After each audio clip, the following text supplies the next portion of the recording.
बोले श्री प्राणनाथ प्यारे की जय। श्री सतगुरु महाराज की जय। श्री पन्नाराम की जय। महामती स्वामी श्री लालदास जी महाराज की जय। सर्व सुंदर साथ की जय। प्रथम लागू चरण को धनिये न छुड़ायो खिन लाख कवि लालिया मेरे जीव के ही जीवन इन पाँव तले पड़ी रहूं धनी नजर भूलो बात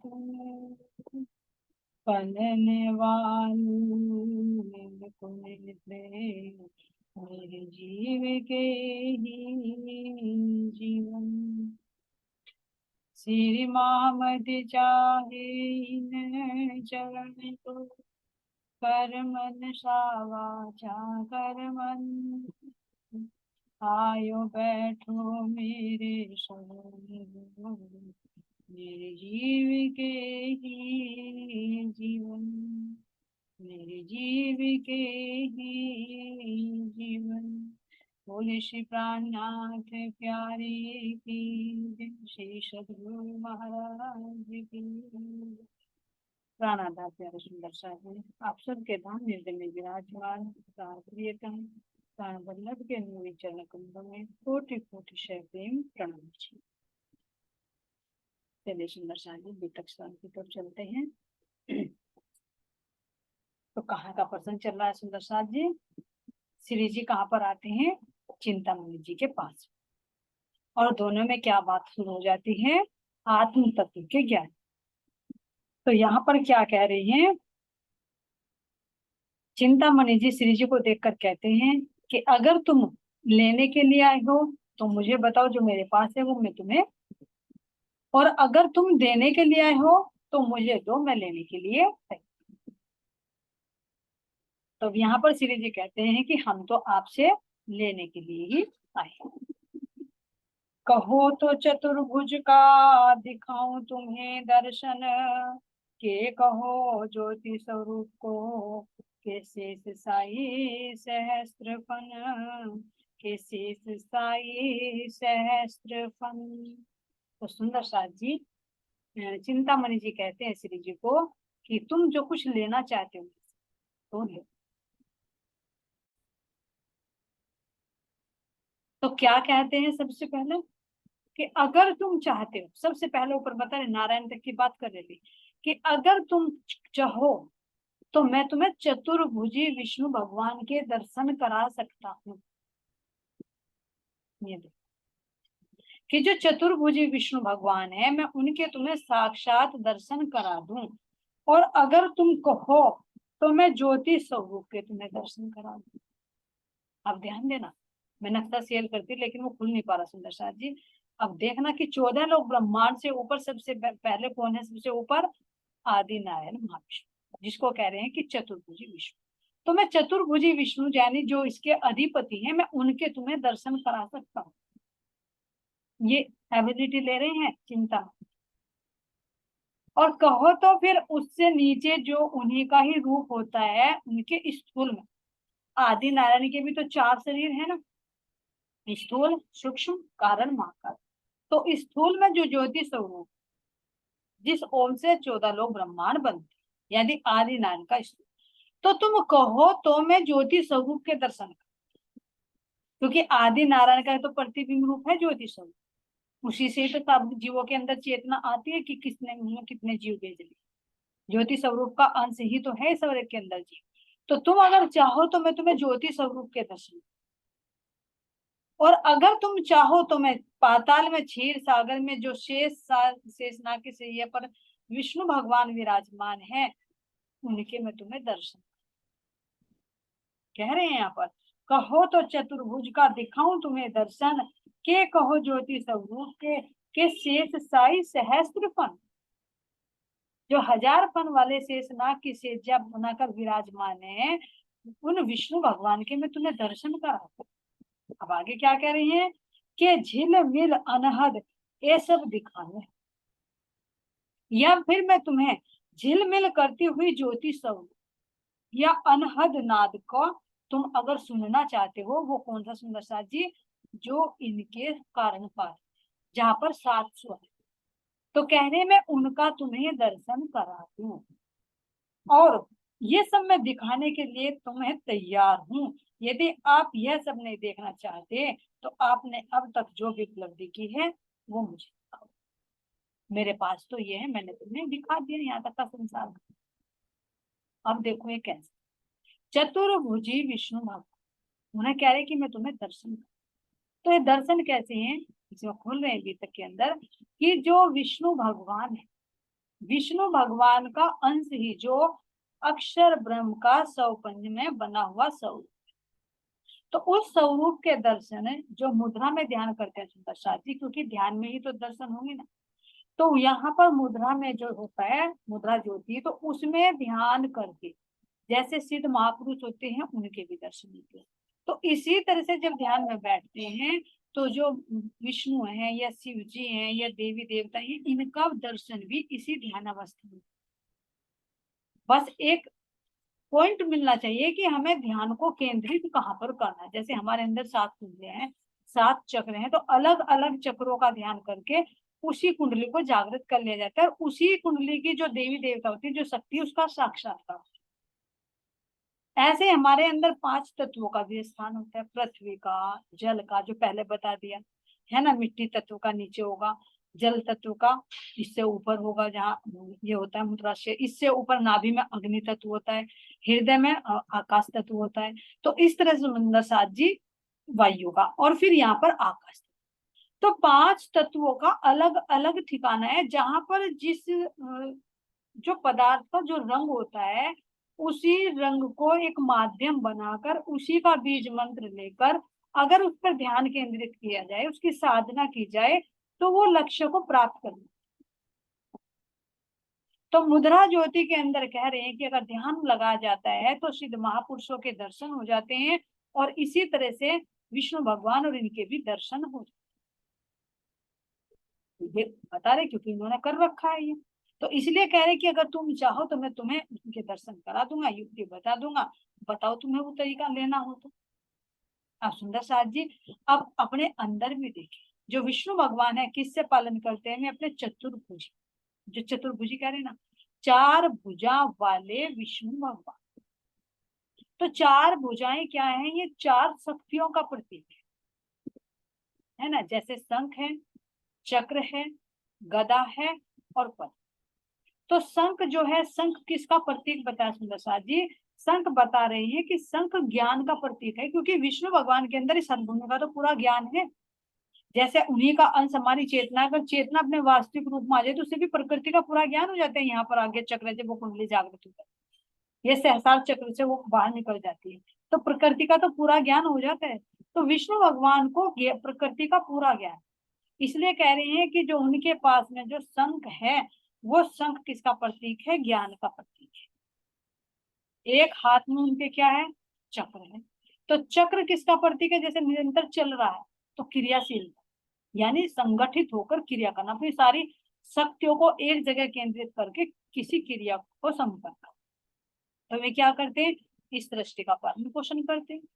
पालन पोषण करने का मतलब कि असुरों से इसकी रक्षा, पालन करने के लिए लक्ष्मी छोड़ रखी हुई, लेकिन जब जब अत्याचार बढ़ता है, असुर आते हैं, देवताओं को और ये मनुष्यों को हानि पहुंचाते हैं, तो उनका संहार विष्णु भगवान ही तो करते हैं अवतार में।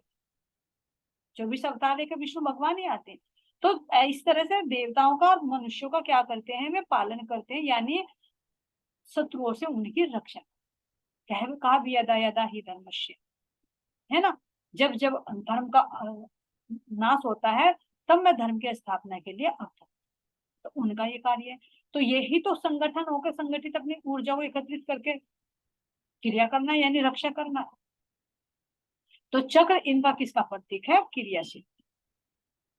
अब जो गदा है उनके शक्ति का, कि विष्णु भगवान के अंदर कितनी शक्ति, ये इस चेतना के अंदर दिखे चारों शक्ति, क्योंकि नारायण का अंश है तो उसके अंदर क्यों नहीं, लेकिन वो अपने मूल में आई तो सही। तो जो गदा है वो किसका प्रतीक है सुंदर साथ जी, शक्ति का, पावर, कि उनके अंदर कितनी पावर। और पद्म किसका प्रतीक है, पद्म कहते हैं कमल को, एक हाथ में कमल होता है, तो कमल है ऐश्वर्य का प्रतीक, यानी सुख समृद्धि, जो 6 ऐश्वर्यों से युक्त विष्णु भगवान को बताया। तो ये चारों शक्तियां यानी क्या है, ज्ञान है, क्रियाशीलता है, ऐश्वर्य है और शक्ति उनके पास। तो इन चारों शक्तियों के माध्यम से जन समूह का वे राक्षस से रक्षा करते हैं, उनका पालन पोषण करते हैं। तो जब मुद्रा में ध्यान किया जाता है तो चेतना अपने वास्तविक स्वरूप में आती है, तो विष्णु भगवान का दर्शन प्राप्त करते हैं। तो ये है, कह रहे हैं कि चतुर्भुजी विष्णु का मैं दर्शन करूं। और कहो तो मैं किसका दर्शन कराऊं तुम्हें, ज्योति स्वरूप का दर्शन कराऊं। और विष्णु भगवान का ही जो प्रतिबिंब रूप है, इस स्थूल में जो ज्योति स्वरूप आती है, एक ज्योति स्वरूप किसमें है, अव्यक्त के अंदर है, अखंड में है, उसी का ही प्रतिबिंब इस हथगोली के अंदर है, यानी माँ विष्णु के स्थूल। तो अब ज्योति स्वरूप का ध्यान कहाँ पर किया जाता है, जब यहाँ पर ज्योति होती है, आज्ञा चक्र होता है, यहाँ पर जब ध्यान को केंद्रित किया जाता है तो उस ज्योति के दर्शन, जो कहते हैं कि ब्रह्म कुमारी वाले हैं ये, जो कि कहते हैं भाई तीसरा नेत्र खोलो, यहाँ पर ध्यान करो तो तुम्हें एक ज्योति नजर आएगी। तो उस ज्योति को जब यहाँ पर केंद्रित कर लिया जाता है, आज्ञा चक्र जागृत हो जाता है, तीसरा नेत्र खुल जाता है, तो वो झिलमिल करती हुई ज्योति स्वरूप के दर्शन, उसको कह रहे हैं कि मैं दर्शन करा सकता हूँ। अब आगे क्या कह रहे हैं कि शेष साई सहस्त्रपन, या मैं तुम्हें शेष साई के दर्शन कराऊं, क्यों, क्योंकि उनसे ही तो त्रिगुण की उत्पत्ति होती है, उनका जो मूल है। तो शेष कहते हैं यानी जब 14 लोक ब्रह्मांडों का लय हो जाता है, तो 14 लोक लय होने पर विष्णु भगवान रहते हैं जो क्षीर सागर में है, वे तो रह जाते हैं ना, क्योंकि त्रिगुण भी उनसे प्रकट हुए हैं, और वो भी किसका ही प्रतिबिंब है, ज्योति स्वरूप का ही प्रतिबिंब, या ये कहे कि आदि नारायण का स्थूल रूप है, जिसको मन का, इत अक्षर को विलशु, 5 तत्व थे, या में महाविष्णु, मन थे त्रिगुण, ता थे तीन सब, जो महाराज जी ने चौपाई। तो कहो तो मैं तुम्हें शेष साई विष्णु भगवान के मैं तुम्हें दर्शन करा दूं, जो यानी 14 लोग ब्रह्मांड से के लय होने पर भी वो शेष, उसके भी मैं तुम्हें दर्शन कराऊं। और आगे कह रहे हैं, अगर ये नहीं देखना चाहते तो मैं झिल मिल अनहद ये सब दिखावे हम, जो झिलमिल करती हुई ज्योति है, जो कौन सी ज्योति, सुंदर साथ जी ध्यान देना, आदि नारायण के ही सूक्ष्म, सूक्ष्म से ऊपर कारण, स्थूल में तो गायत्री और ज्योति स्वरूप होगी, जिसमें ओम है, जिससे 14 लोग ब्रह्मांड बनते हैं। अब उनके सूक्ष्म में चलिए, सूक्ष्म में क्या है, महत्व, जो काल निरंजन का प्रतिबिंब है। और कारण में क्या है, 7 स्वर, जहां से 7 रंग और 7 स्वर प्रकट, इन 7 स्वरों से, जैसे यहाँ पर शब्द होते हैं, इनसे ही अनेक वो बनते रहते। यहाँ पर जितने भी 7 रंग है, लेकिन रंगों से कितने रंग बनते, अनगिनत बनते। 7 स्वर है, 7 स्वरों से कितने स्वर बनते हैं, अनगिनत बनते हैं। तो ये इसका मूल है, जहां से इस संसार में ये स्वर प्रकट होते हैं। तो जब यहाँ पर ध्यान किया जाता है तो एक अनहद नाद ज्योति जिसे कही जाती है, तो वो मधुर आवाज ध्यान में सुनाई, जो जहां से ये शब्द प्रकट होते हैं और पूरे ब्रह्मांड में ये शब्द फैलते हैं, इसका जो मूल है, किसका, ओम का जो मूल है, क्योंकि ये हो गए कारण में और ओम आ गया इष्ट। तो यहाँ पर कह रहे हैं कि ये जो 5 ब्रह्मांडीय शब्द है, यानी ब्रह्मांड में ही गुंजायमान हो रहे हैं 5 शब्द। कौन कौन से 5 शब्द हैं, ये निरंजन, ओम, सोहोम, शक्ति और रव, ये 5 हैं। जब यहाँ पर ध्यान किया जाता है तो यहाँ तक पहुंच जाती है, जब जीव की ये सुनता, तो इन 5 स्वरों को वो सुनती है। तो इनको कह रहे कि मैं तुम्हें इनका भी मैं दर्शन करा दूं, जहाँ पे कहते हैं कि 7 रंग जो हैं अलग अलग नई नई आकर के लेकर नए नए शब्दों की गुंजायमान होती हैं, और जहां तक जिसका भी ध्यान यहाँ तक पहुंच जाते तो वो इसी को ही ब्रह्म मानते कि यही परमात्मा। लेकिन महाराज जी ने कहा कि ये तो हद भूमि में है, इसका भी मूल अखंड में है, बेहद में। अभी तो ये अखंड की बेहद की बात, हद की बात कर रही है। तो सुंदर साथ जी कह रहे हैं कि त्रिपुटी में जब संयम करते, त्रिपुटी का मतलब यही 2 नेत्रों के बीच में यहाँ पर जो आज्ञा चक्र है, जहाँ पर ज्योति के दर्शन, तो इस ज्योति से ऊपर ही तो पहुंचना, इसी के माध्यम से तो पहुंचेंगे। क्योंकि ज्योति के अंदर ही तो, जैसे कहते हैं ना कि एक ज्योति है, जैसे कोई प्रकाश है तो उसके अंदर 7 रंग होते हैं। सूर्य को देखो तो देखने में एक रंग दिखाई देगा, लेकिन उसके अंदर 7 रंग होते। तो ऐसे ही ज्योति दिखाई दी, कह तो दी ज्योति एक है यहाँ पर जब आज्ञा चक्र जागृत होता है, लेकिन इस ज्योति के अंदर ही 7 रंग और मौजूद होते हैं, जो 7 स्वरों से बाहर प्रकट हुए। इसीलिए तो ओम शब्द भी इसी के अंदर आ गया, एक ओम हो गया उसी के अंदर से। यानी कारण के अंदर जो 5 शब्द हैं, ये 5 शब्दों में से एक ओम भी हुआ, एक निरंजन हुआ जो महतत्व है। और कह रहे हैं सो ओम सोहोम निरंजन शक्ति और रथ, ये 5 ब्रह्मांडीय शब्द है। जब साधक यहाँ पर ध्यान लगाता है तो ये 5 शब्द यहाँ पर सुनाई पड़ते। और यहाँ पर कह रहे हैं कि ओम और ज्योति अनूप के साथ में 10 अनहद। अनहद का मतलब है कि जो इस 14 लोक ब्रह्मांड से परे, अनहदों की भी ध्वनि सुनाई पड़ती। मूल कहाँ पर है इसका? परम अव्यक्त में। तो है तो ना मिटने वाले, लेकिन ना मिटने वाले इस मिटने वाले मार, क्योंकि अक्षर ब्रह्म को शब्द ब्रह्म भी तो कहा है ना, जो इनका स्थूल है। तो आते तो अव्यकृत के ही कारण से, उनका प्रतिबिंब यहाँ पर पड़ता है आदि नारायण के कारण में। तो अब ये मिटने वाला हो गया वो अखंड। जैसे कह दिया कि ज्योति स्वरूप एक नाथ ज्योति स्वरूप एक बिंदु ज्योति स्वरूप, बिंदु ज्योति स्वरूप ऊपर हुई बेहद में, और नाथ ज्योति स्वरूप हद में हो गई जो आदि नारायण के स्थूल में है, एक अव्यकृत के स्थूल में। इसी तरह से ये जो 7 स्वर हैं 7 शून्य हैं, एक तो अव्यकृत के कारण में होंगे और एक उन्हीं का प्रतिबिंब आदि नारायण के कारण पर। तो इसलिए इनको अनहद कहते, यहाँ पर तो मिटने वाला है।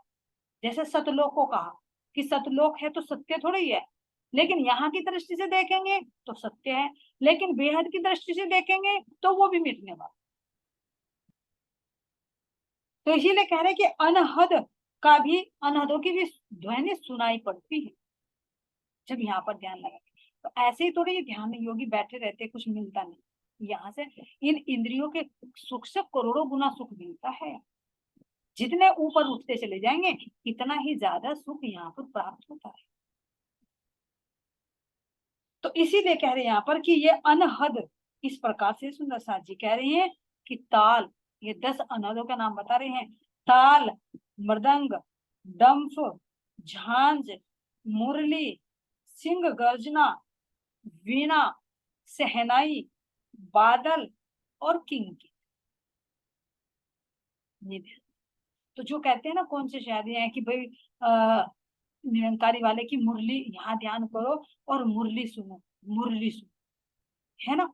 मेरे ध्यान हमारी मानिक भाई बता रही थी एक बार अपनी बहन के बारे में कि वह कहते हैं कि बस ध्यान लगा और यहाँ पर ध्यान लगा के मुरली की धुन सुनो, है ना। तो ये मुरली की धुन यही अनहद नाद है जिसमें 10 शब्द और मौजूद है, ये 10 अनहद शब्द। तो यहाँ पर ध्यान लगाकर इनको ही सुना जाता है, जिनको कह रहे चिंतामणि जी श्री जी को कि चाहो तो मैं तुम्हें इनके स्वर सुना दूं, बताओ तुम्हें क्या लेना है। तो 4 चीजों का प्रपोज रखा है चिंतामणि जी ने महाराज जी के साथ कि कहो तो सबसे ऊपर वाले महाविष्णु चतुर्भुजी का तुम्हें दर्शन करा दूं, तुम चाहो तो उससे नीचे जो ज्योति स्वरूप है मैं उसके दर्शन करा दूं, चाहो तो मैं तुम्हें क्षीर सागर में शेषनाग के सैया पर विराजमान विष्णु भगवान के दर्शन करा दूं, और अगर चाहो तो मैं तुम्हें झिलमिल करते हुए अनहद नाथ ज्योति का भी मैं तुम्हें दर्शन करा दूं, जिसमें तरह तरह के शब्द सुनाई पड़ते हैं, जिनमें तुम ध्वनि को सुनकर मस्त डूब जाओ। लेकिन अब यहाँ पर जब ये कहते हैं कि मैंने तो तुम्हें बताया अब इससे अलग अगर तुम्हारे पास है तो तुम बताओ। तो अब श्री जी कहते हैं कि आप मुझे मेरी शंका का ये समाधान कीजिए कि इन चारों में से बड़ा कौन सा है और किससे मेरे आत्मा का कल्याण। मुझे तो आत्म तत्व चाहिए, मुझे ये नहीं देख, मुझे तो ये बताइए इनमें से कौन सा बड़ा है, कौन से मेरी आत्मा का कल्याण होगा। अब चिंतामणि जी को तो ये सब पता था, क्योंकि बेहद तक का तो ज्ञान इनके पास है। तो अब समझ जाते हैं कि भाई ये भी कोई पारखी ही है, कोई अनजान या कैसा हो तो वो तो एकदम मुंह में आ जाएगा, तुम्हें ज्योति स्वरूप के दर्शन करने हैं? कहाँ दिखा दो मुझे जल्दी दर्शन करने, लगाओ ध्यान को यहाँ। अरे मुरली सुनाई देती है, ऐसे ऐसे सुर सुनाई देते हैं, क्यों नहीं हम ध्यान में बैठे, हम तो ध्यान में बैठ के इनको ही सुनेंगे। या देखे ज्योति के दर्शन के, अरे चतुर्भुज विष्णु भगवान के दर्शन हो जाएंगे। तो जिसको ऊपर का नहीं पता होगा वो तो तुरंत एकदम राजी हो जाएगा। जिसके लिए इतनी साधना करते हैं साक्षात हमें विष्णु भगवान नजर आए तो कितनी बड़ी बात है। लेकिन यहाँ पर जब श्री जी ने कहा कि मुझे आत्म तत्व की बताइए, तब श्री जी ये कहिया हम लेने आए वस्त्र, हमको तुम बताए दो ये है हमारा कष्ट। तो तब श्री जी ने कहा हम तो आपके पास तत्व ज्ञान लेने आए हैं, जो आत्म तत्व है, जो परमात्मा तत्व है, हमें उसकी पहचान बताइए, हमें ये यहाँ के नहीं देख, और इनमें से कौन सा बड़ा पहले मुझे। तो अब इतना सुनते ही चिंतामणि जी समझ गए कोई कोई असाधारण महात्मा नहीं है। अगर साधारण होता तो इतने मैंने ये लोगन दिए किसी को भी ठहर जाते कि हाँ मुझे ये दिखा। अब समझ गए कि ये तो कुछ पार की बात लेना चाहिए, है ना। जैसे देखो यहाँ पर भी दुकानदार के पास जाते हैं ना, तो पहले वो क्या करता है, हल्की हल्की चीज दिखाता है ना। लेकिन अगर किसी को नहीं पता भाई इससे भी अच्छी क्वालिटी का होता है, तो वो क्या करेगा, उसी के पैसे नकली वाले को असली क्वालिटी के, मतलब हल्की क्वालिटी के, अच्छी क्वालिटी के पैसों में। लेकिन जिसको पता है कि भाई ये तो हल्की क्वालिटी का, तो कहेगा अरे नहीं अच्छी सी दिखाओ ना, ये इस रेट की, ये इस रेट की। तो तब दुकानदार दिखाता कि भाई इसे तो पता है कि ये लोकल है और ये ओरिजिनल है, और पैसे वो ओरिजिनल के मांगता है। तो जो पारखी होते हैं तो दुकानदार भी तब निकाल कर लाता है कि भाई ये तो कस्टमर अच्छा है, इसको अच्छी चीज चाहिए क्योंकि इसको जानकारी। लेकिन जिसको जानकारी नहीं वो डुप्लीकेट देता है, ओरिजिनल के पैसे ले लेता है, ऐसे ही तो करते हैं। तो यहाँ पर भी चिंतामणि जी ने पहले शुरू में क्या रखा, ये नकली नकली रखा कि यहाँ यहाँ पे अगर होगा तो ऐसे ऐसे ले लेगा, जिसे पारखी होगा, जिसे पता है कि इससे भी परे कुछ है, तो वो अपने आप ऊपर की बात बताएगा। तो यहाँ पर चिंतामणि जी समझ गए कि ये कोई साधारण नहीं है, ये कुछ पार की बात जानना चाहती है। तो तब कहे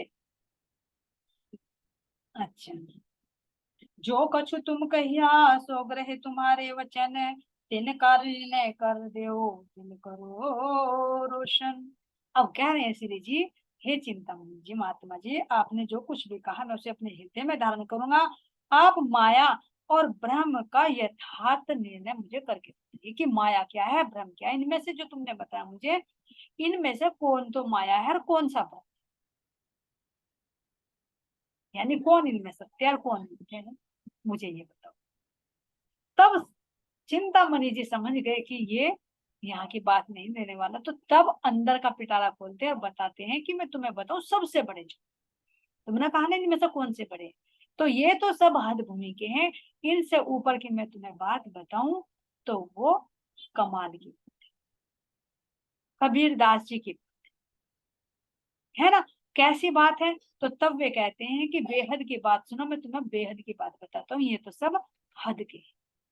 एक कमाल की साखी पर चर्चा हुई जोर, जोश में श्री जी कहिया तब पाया चित मरो। अब यहाँ पर क्या कह रहे हैं कि कमाल की एक साखी के संबंध में श्री जी और चिंतामणि जी के बीच में गहन चर्चा।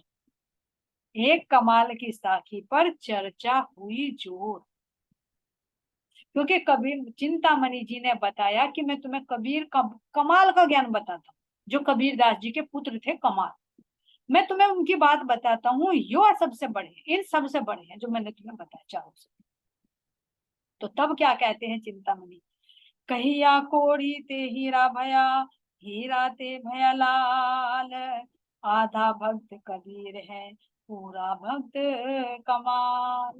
चिंतामणि जी ने कहा कि अब मैं तुम्हें बात बताता हूँ कि जो कबीर दास जी के माता पिता है, नीरू और नीमा, है ना, जो जुलाई का काम करते।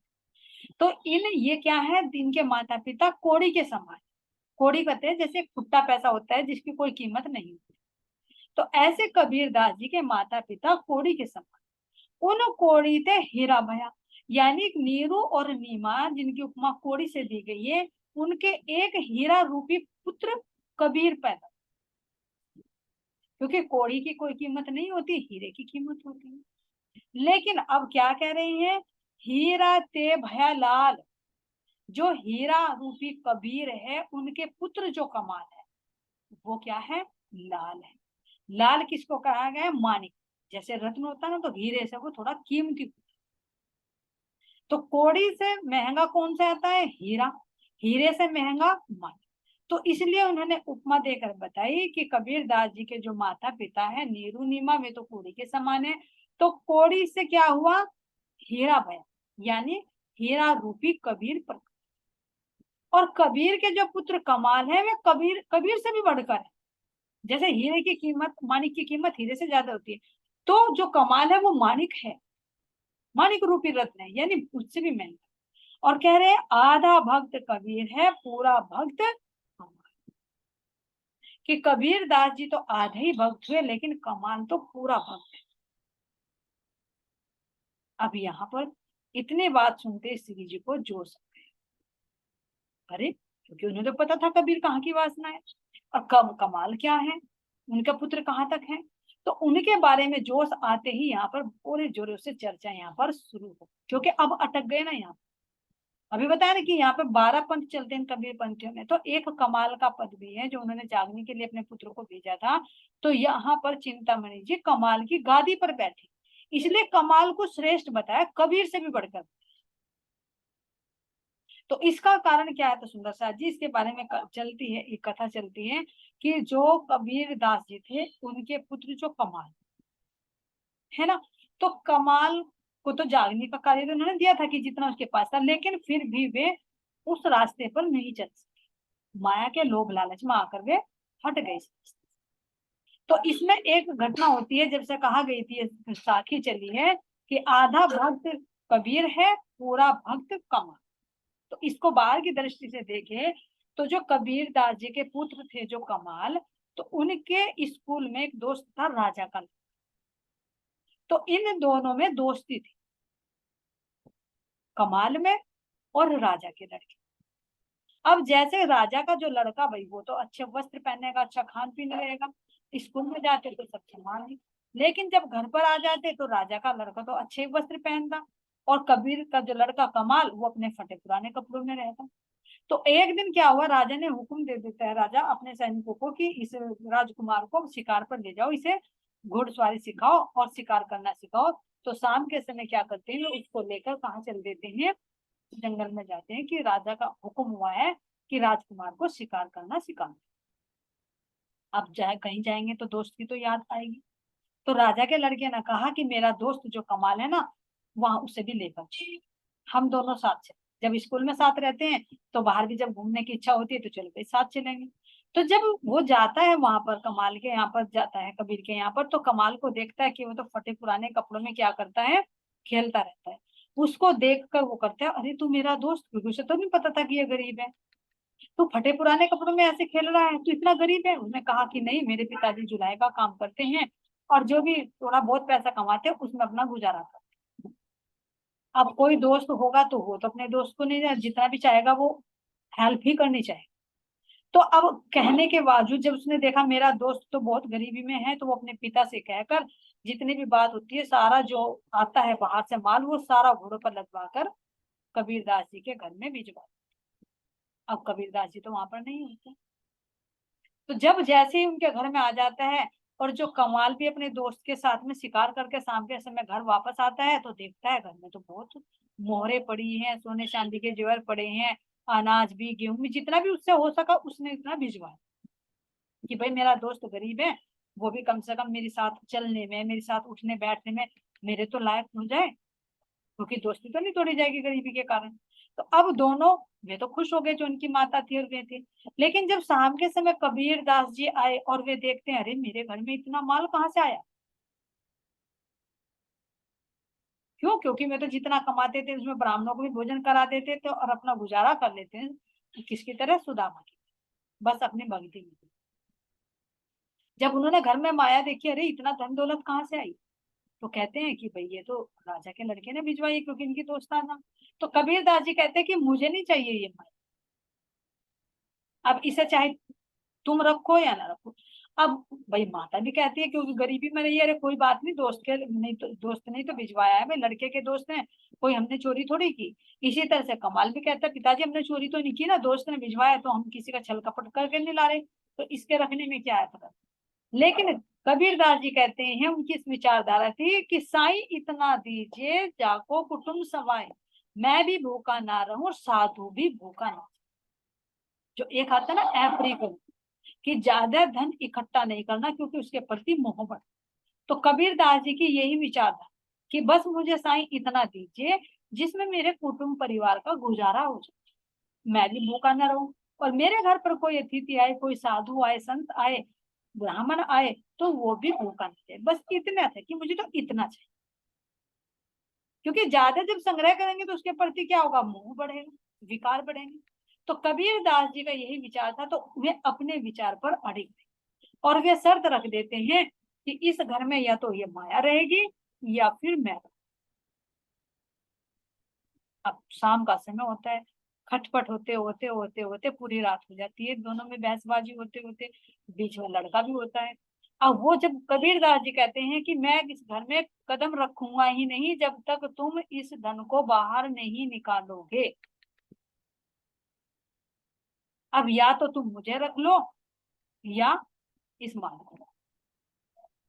ये आजकल के जो होते सुंदर साथ जी तो वे कह देते कि पिताजी कोई बात नहीं, तुम अनाथ आश्रम में चले जाओ, कहीं और रह लो, कुटिया बनाकर रह लो, हम चोरी से चुरा के थोड़ी लाई, किसी का हड़प के थोड़ी लाई है, हमारे दोस्त ने भिजवाया, हम तो रखेंगे इसको। लेकिन इतने आज्ञाकारी पुत्र थे कमाल, उन्होंने कह दिया पिताजी कोई बात नहीं, ये धन इस घर में नहीं है, लेकिन आप इस घर को छोड़कर कहीं नहीं।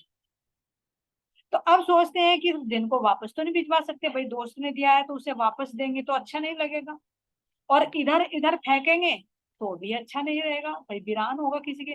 तो ऐसा करते हैं, जो गांव के लोग हैं उनको हम ये धन। तो जब पूरी रात लड़ाई झगड़े होते होते सुबह के समय फैसला होता है कि हाँ, कब वे मान जाते हैं कि हम इस धन को ही बाहर निकाल।